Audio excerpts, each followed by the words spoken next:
We're going to clap. So 1, 2, 3. Hello and welcome to the Health Tech Blow Up. I'm Nathan C. And today I'm talking with Jennifer Johnson of JennJ Health and Fitness. This is a second time blow up appearance. So I'm excited to check in on what you've been up to. Welcome back to the Glow Up, Jennifer. Thank you so much. I'm so happy to be back. So let's just start with introductions. For those who might be hearing about your work for the first time now, can you introduce who you are and what you do at JennJ Health and Fitness? Absolutely. So I'm Jennifer Johnson. I'm the CEO and founder of JennJ Health and Fitness, which is a consulting company that's built on the belief that everyone deserves access to healthy, equitable care. We launched Fitness Can. It's a fitness app for breast cancer patients to support them with their fitness journey before, during, and after treatment. Amazing. Let's talk about you as an innovator before we get into some of those updates and others. Can you remind us about what started your journey in healthcare? Absolutely. So I've always been in healthcare as a career. I've probably spent about 15 years of my career in healthcare operations, strategy, innovation. I spent a good time on data and analytics and oncology and love the work I do. It's always been super impactful. My passion to drive equitable care has been driven in everything that I've done. Ironically, though, I tell people this is my God setup. I spent 15 years in oncology data analytics. And then after I finished with that career and went to tech startups, I was diagnosed with breast cancer. And it was a huge blow. But on the other side of that, I'm healthy, happy, and whole. During that time is where fitness was born on a spreadsheet, but it was born using my background in healthcare data analytics. So many conversations that I have had at Health this week have been about how seeing the data around healthcare inspired founders to Yes, start their business, to start their path. absolutely. Do you have a thought about what working in data and information, like what about that inspired your journey into entrepreneurism? One, I love data. It's the weirdest thing to say, but I see it like I just love it. I love data. More data, the better. I love it. So I love data. And as I was going through treatment, it was therapeutic for me in a way because I was building it on my own fitness data, putting in my own chemo radiation treatments and updating and tracking myself, making charts and graphs. And that was therapeutic for me. But I also went into that knowing that one, I was privileged in knowing the information. I knew where to find clinical trial data. I knew where to get the assistance I needed for my own treatment. And that's a privilege. Most people don't It's have pretty that, right? exceptional. No, most people don't understand it. They don't have it. I knew that I had to take this in this package in a way where I can give it back to the world because everyone should have access to all the things. Even being, I was diagnosed at the age of 38 with triple negative breast cancer. And for someone who has spent so much of my career analyzing data in oncology, I was surprised to find out that as a Black woman, I was 40% more likely to die from breast cancer just because I was a Black woman, not a lot of the data. And so a lot of it had to do with the fact that we're diagnosed later. I found my own lump. I advocated for myself to get a mammogram, even though it wasn't recommended till I was 40. But if I would have waited till I was 40, I might not be here talking today. The data just like drove me to, hey, there's a bunch of different issues I see here that need to be tackled. And I can't tackle them all, obviously, but what can I do? So what I can do is I can build something to help other patients like myself track their data, be empowered to know this is your body and your treatment and this is your journey. So make it work for you and have the data and the insights to drive those decisions. I'm just going to give that a little bit of space. That I so appreciate that. And there's this like really interesting comparison that I'm balancing in my brain where I've talked to so many like really consumer patient focused product leaders. And often what they talk about is like, we have to meet our patients where they're at. We need to talk with them in their own words. We need to meet them in the channels that they're at. And this journey that you're describing is their wildest dream because you're starting the innovation where you're at. Like it's in you're translating all of that healthcare information that you know where to find it, and you're bringing it in to your own spreadsheet, Yes. to your own organization, your own notes.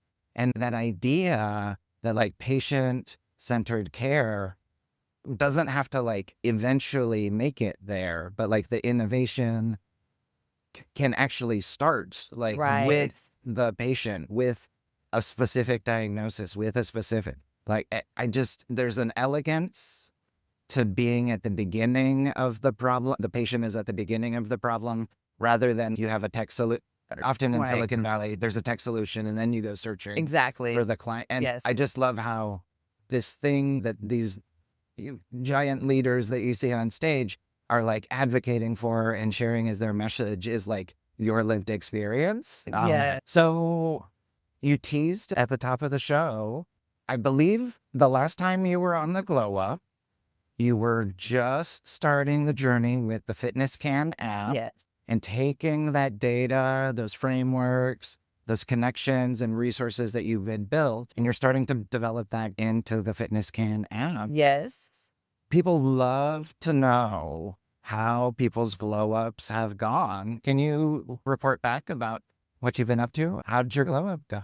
Absolutely. One other thing I spoke about during that episode was one of the hurdles I had, and it was around funding because I was like a bootstrap founder. And by bootstrap, like my husband was paying for everything. So I was like, okay, I need to really figure out how to fund this. And that was like my biggest hurdle. So I struggled with it because I really felt this is what God wanted me to do. This is what I feel like I have to do, but I don't have the resources to do it. I did what I could do with the knowledge that I have, the network that I have as far as building it out, designing, getting the frameworks and things like that. Following health last year, I was able to connect with UCSF, and they gave me a grant to not only launch this app, but launch it in a way where I can provide it for free to patients. Isn't that amazing? That's so amazing. Absolutely amazing. If I remember correctly, that was like one of the big goals, and Yes, part of what absolutely. driving the way you were building the model for fitness was specifically so that people in need could have access and feel good about who they were sharing their data with. Absolutely. And I was like, so No, maybe someone over there heard, thanks. I don't know. USF. But it definitely like universal aligned with me with that. And so they were very instrumental in helping me to get it launched. It is now available in the Apple Store. Love it, love it. Later this year, we got another great thing coming out as well. So I'm really excited for this work and the fact that not only is it available, that it's available to everyone. And so in addition to it being a great solution for breast cancer patients, it's also a great solution for women on HRT, hormone replacement therapy, because those are very similar to some of the meds you get before, during, or even after breast cancer treatments. For women on HRT, using the model to track your fitness and your HRT will be very helpful. So pretty much anyone can use the app, but it's very supportive for those in those spaces. I encourage people to download it, use it, and I would love to hear more feedback from patients about it. Data nerds to now be collecting your own customer data has got to feel pretty good. It feels so good. You mentioned that FitnessCan is targeted right now for breast cancer. Are women with other cancers? Is the tool also supportive and helpful for? Right now, it is supportive for anyone who has a heart that beats and is also tracked in Apple Health, basically. And I say that because the way it is designed, and this was thanks to UCSF, the way it is designed is it integrates with your Apple Health, but you can type in the medication or whatever you're taking yourself. For instance, by the grace of God, I'm not taking any meds, but I do take vitamin D, and I have that in there, and I have a reminder to remind me so I can manually put that in there. Got it. So I encourage folks, anyone who wants to You're track, tracking your fitness, your medication, yeah, appointment, your yeah, FitnessCan is a great it's place. a place for you. Thank you. Yeah. Love it. Amazing. Thank you for that. And congratulations. Thank you. It's amazing what a year can make when an entrepreneur puts the time in. And man, have you been hustling? I love to see it. Let's take it back to the industry level a little bit. I've been asking everybody what blow up, what major improvement they want to see in the healthcare, health technology space in the next 6 months to a year? What's the challenge you have for this industry? I have said this, and I will continue to say it, is access. Access, access, access. Every level. Access. Every level. Access. Whether it's in a rural community, having access to care when you need it, from a payer perspective, having access to care regardless of your income level, whether it's education, having access to the care you need, information on diagnosis or even preventative measures. Access is the key to a healthy future. I think that might be the stinger at the top. Access. Access. Amazing. Okay, bring it back down to JennJ Health and Fitness and Fitness Can. What's the glow up you're working on for your own business in the next 6 months? So the next 6 months, the focus is that target population on the app, the breast cancer patient or HRT user that also wants to track fitness. So getting more engagement on the app, inviting other folks to join in and really building that community up is like one of the key goals for the next 6 months. That's my main focus. But I'm also super excited in partnership with Johnson. And Johnson. I will be working on a project called Under 40, a couple of episodes of women talking about diagnosis under the age of 40. Like I mentioned myself, I was also diagnosed, but just the different nuances of that. And there's so many, how did you even get to that point? Preventative, where you at now? So there's so many discussions. There's a lot. Are you a guest or a host A on this show? host. Jennifer Jack. No, about that part. Healthcare influencer. We'll see. So there's going to be 6 episodes. Johnson is a huge partner, Healthy Voices. They're really supportive. So I'm excited to have the conversations and just speak to women of color that have been through this journey. There's women, and lucky for me, I have kids. I didn't want any more. But some women are just going into that journey and having to also be diagnosed or having young kids at home and or being pushed through menopause and you weren't ready for that and you didn't even know what it meant. So there's so many different conversations around it, dating or marriage and sex and all the different things and breast cancer at the same time is a lot. And having that space to talk to these women and we're just talking. We're not solving anything. We're just healing each other, just talking about it and joining in the conversations. So often, right, like one of the biggest values that like a network or a mentor can provide is access to interesting people and conversations that can move a founder forward. And I love that this partnership is giving you access to all of those voices. I love that. Yeah. Thank you so much. And you have also been a huge influence for me, honestly. I just absolutely love what you do. I love seeing your posts and all the different founders on there and their glow up. It's such a great thing. Before my experience working with you, which has been great, I never thought about, I can host a conversation. I mean, you make it look so easy. I know it's not, but you make it look easy. I know it's not, but I'm really excited to be able to it won't be as robust as yours. It's a couple conversations, but I'm excited about it. On these conversations, we use this topic of mentors and heroes as a way to dive into how important in a founder, in an entrepreneur's journey, just having one person say, hey, I believe you, keep going, that it can be one of the most valuable moments. Absolutely. And you got this. Oh, so thank keep you. going. All right. So we got through the glow ups. Actually, mentors and heroes is the next question. Right? Awesome. Theme of the health event is heroes and legends. I'm using that to ask people about how mentors, heroes, and legends in the space have impacted your journey. It has been a huge impact of my journey. And I would say throughout my entire career, having mentors, champions, heroes, like you said, legends who've done it before, have really been inspirational. It can be a chance to see. So, I could see this person doing it. So it's been really great for me. And there's so many, even here at this conference, almost everyone you speak to, it's like they're doing heroic things. They've done heroic things. And wow. And there's so many everyone has a story. And just hearing the perseverance and the 0 to 100. And like you said, sometimes it's just that one person that says, yeah, I believe you can do it. You should go ahead and do it, especially as a founder, as a human. Sometimes you're like, I don't know am I doing this right? Should I be doing this? Give me direction, give me God, I need something. And for me, it's always come at the right time. Right when I'm like, I don't know, I'll get, you know what? Yes, you should be doing X. I'm like, thank you for the confirmation. Good timing also goes hand in hand with like very good intuition. Yes, I yes, it I think does. you're building good things for yourself.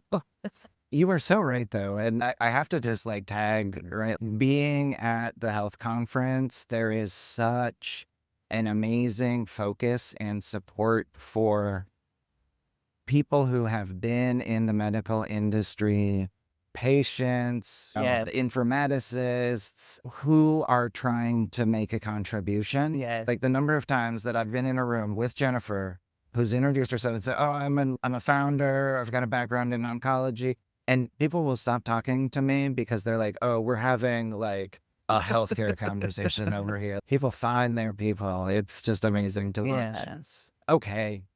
One last question, actually, and it's totally optional. Do you have a spicy healthcare hot take? A spicy healthcare hot take. I would say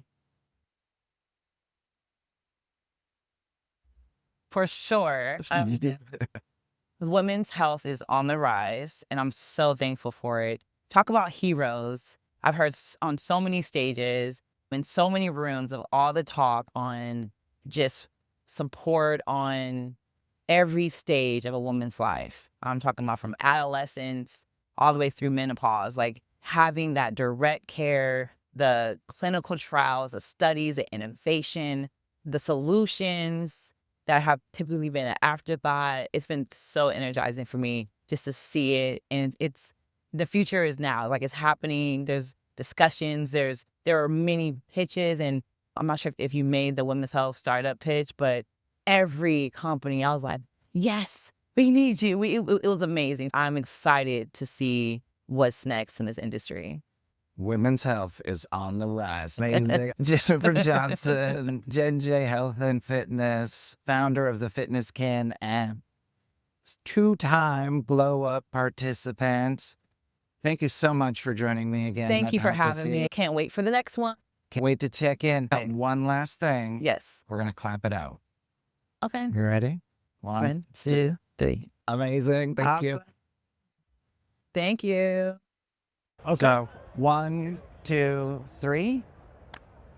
Awesome. Hi, and welcome to the Health Tech Glow Up. I'm Nathan C., and today I'm talking with Brent Dover of Carta Health. Brent, thank you so much for joining me today. I'm so Thank you, excited to Nathan. talk. I'm pleased to be here. Amazing. First things first, coming to a giant health technology event means that the first days are filled with introductions. So can you start us off and introduce yourself and the work that you do at Carta Health?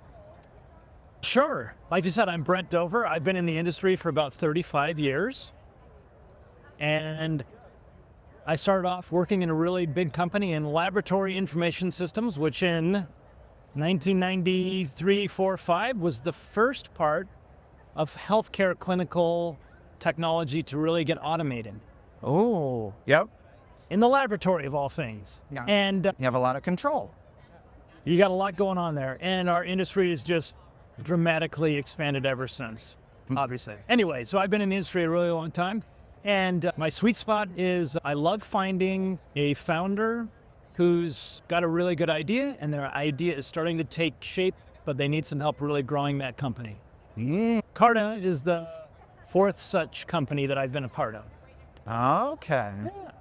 That, like, finding a good idea and shepherding those into successful companies couldn't be how you started as an entrepreneur. That's like a gift that somebody who's done it a few times.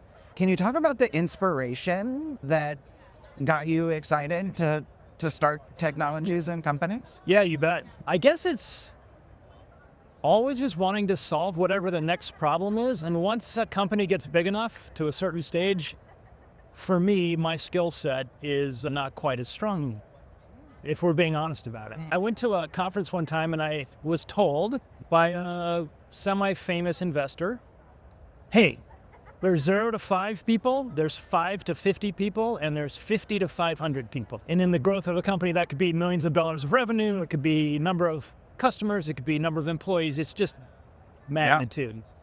And do you mind if I talk a little bit more about No, that? I have follows up. That's the only Okay. reason. Yeah. So what's a 0 to 5? 0 to 5 is the idea person, somebody who's willing to like bet it all, to mortgage their home, to take incredible chances on this idea that they're super passionate about. That's not me. 5 to 50 guy is, I took that big chance. Somebody took that big chance. They got a company, and now we need to figure out, how do we scale? How do we, innovator is oftentimes not the grower, the procedure builder, the infrastructure enabler. For whatever reason, and I learned this about myself, that's who I am. But I'm also not the 50 to 500 guy. Who's the 50 to 500 guy? Yeah. That's the person who's like figuring out, hey, I need a 3-year strategic plan. I'd rather figure out, what are we going to do in the next 3 months? How are we really going to make stuff happen? So just over time, I just figured out that's who I am. I love that. I'm curious. Most CEOs aren't typically known to be the kind of persona who hears a piece of advice. And the way this was framed to you, I think was very generous, right? Hey, there's 3, which are you? But when that idea of, are you at the right level for where your passion, skills, and experience are, was brought up. So I'm jumping ahead, and apologies for, because you're on such a great role. But how you organize to even share that same understanding of the customer when you're beyond a couple dozen people. I often talk about 30 to 130 as like the Silicon Valley major pain point, because you're growing so fast you don't realize you've left your team behind. And that's often where a founder might figure out that they're not at the right stage anymore. Right. So how in that very fast, tumultuous build, do, grow, do you also make time to center the customer and to build that culture where people can think like Brent? Okay. It came out of frustration over the years. Yeah. It's like, I just found marketing people would only think like marketing, salespeople would only think like selling, implementers would only think like implementers. And I remember talking to one of our teams at a time like, hey, what part of the helicopter do you not want to work? It all has to work together in order for the helicopter to fly. And so, when you're in a company with 40 employees or 80 employees, you have to motivate everybody to care, yes, about what they're hired to do, but then you have to teach them. It doesn't matter if everybody else isn't succeeding at their job. And mostly, the reason why everybody else can't succeed at their job is because we break down communication. And mostly why that happens is companies create personalized or departmental incentive plans as opposed to company-wide incentive plans.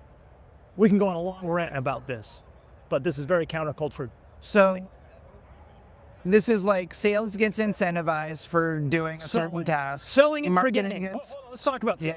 I sold it. I booked it. I sold it. But you know what? I didn't really tell them all the truth, and I set my implementation team up for failure. That is a fireable offense. You did not do a great job. It's the sale was not done in a way that our customers are actually going to be successful. You got to be thinking like Brent and get that convert. More importantly, why don't we build, you got to be thinking like the executive team, we need a 10, 20-year relationship with this hospital customer, and it starts on day one, and then it works on implementation, and it goes through customer success and support, and the next product rollouts. It all has to come together. And how do you do that? You incentivize everybody on the growth of the company together. It literally has to be, we're an in it together mentality and compensation structure, which is I've just learned over the years, not a lot of people really agree with me on this topic. But that's how it goes. But have all of those people launched as many companies? I would say my model breaks down a little bit once you get to be a really big company. Like Fair. it has to change. Yeah. But how do you get from leader, founder-led company to scaling company?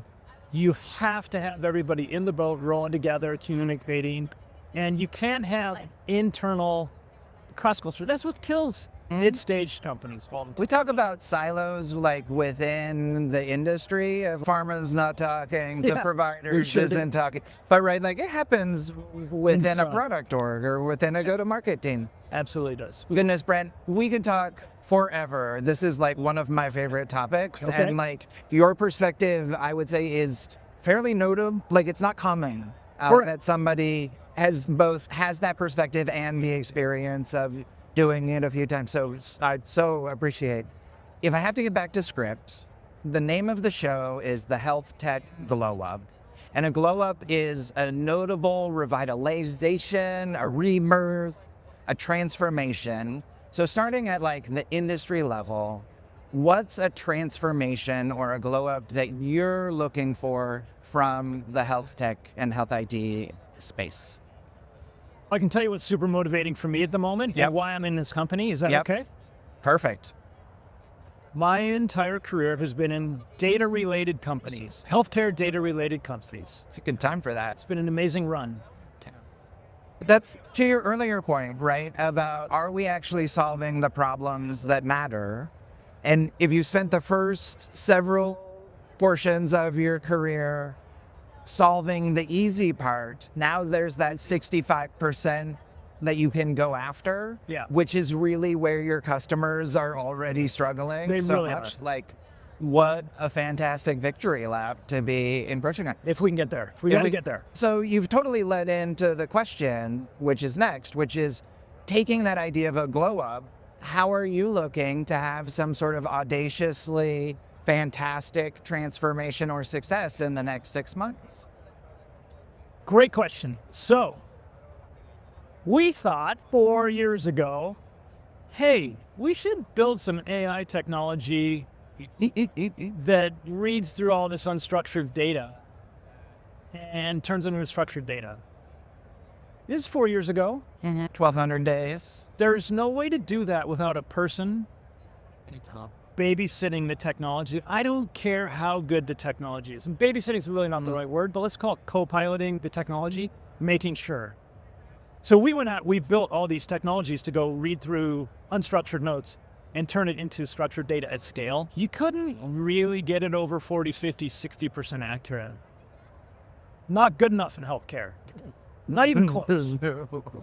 So this got us to say, how can we solve a real problem in healthcare while we're delivering a great ROI for our customers and we're being paid to have a human in the loop validating our AI? And this is what got us into the registry world. Okay. Hospital, are you familiar with registries? Hospitals have a huge, I call it a tax on their system. It's a great tax. I'm glad they're paying the tax. But the tax is, got to fill out all these quality registries for the greater good that have had a huge impact on the quality of care in our country. But what happens? Some standardized data, if you will. Some standardized data. Yep. What happens? It's a human being today, manually logged in on the left side of their screen, filling out a form, and on the right side of their screen, they're in Epic, they're in Cerner, they're digging through a patient's medical record, abstracting the unstructured data into the form on the left side. So if we can build an AI tool that is assisting those people doing that job, and if those people can then tell us when our technology is prompting the right answer or the wrong answer, we can have oversight, we can get incredible levels of accuracy, and we can build a systemic solution that has been checked by people who have been doing this type of work anyway for the last 20 or 30 years, manual data abstraction, and we can solve a really huge problem. That's what we're after. And we're doing this on the backs of, let's get started somewhere real. How do we bring a whole bunch of AI assistance to the process of clinical data registries? And that's Yeah. where we're starting. Amazing. Oh, can I say one more thing? With a proc like that, yes. So, hospitals in this country today are spending $10 to $15 billion a year paying human beings to do chart abstraction for quality registry data capture. So they're already paying They're for this paying a kind of lot of work. money. And the demands on hospitals are only increasing to fill out more forms, to do more chart abstraction. More rebates. And those are people who are being made to be clinical, and they're being taken off the front lines of care, and they're doing an important role. But shouldn't we be doing something more with it? The tax is, I'm paying 10 to 15 billion, and all I'm doing is filling out a form. The strategic asset that we're trying to turn it all into is, hey, let's do that. And then we've got previously unstructured data. It's now structured data. It can be fed into your data warehouse. It can be fed into your analytics infrastructure. It can be fed into your process improvement initiatives. And you can have access to huge amounts of data that has always been trapped and hidden away from you. That's what I'm super passionate about. Oh my gosh. As somebody, it's not the same world, but as somebody who's building forms and then fighting to structure and manage and process that data in my own very non-saving lives kind of way, like, I got excited about what you're doing for data and automation. We're so close to the end. The name of the theme of the health conference this year is Heroes and Legends, and you've already alluded to it, so I'm curious, I have seen that almost every entrepreneur has one, if not 12 mentors, advisors, coaches, leaders who have stepped up and at one point or another said, I think you can do this, keep going. I'm curious, how has a mentor impacted your journey, or a hero impacted your journey in health IT? I'm going to answer your question slightly differently. I love it. And I'm going to give the answer of, and it gets me a little choked up, but I just have an incredible appreciation for doctors and nurses. And I see the burden that they're under, the administrative burden that they're under. And I know how soul-crushing it is for so many of them. And throughout my career, I've been in the spot where those doctors and nurses have taken data that have come from our systems that we've built, and they've improved their processes. They've delivered better care. They've had their burden lightened just a little bit.